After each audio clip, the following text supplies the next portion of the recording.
How to check message request on Messenger. Let's get started with the video. To get started, open the Messenger app on your device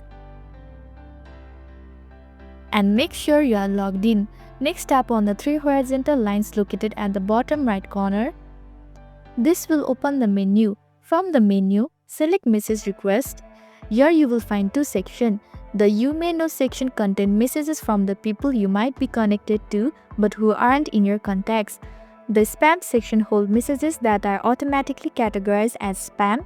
Now choose a chat from either section.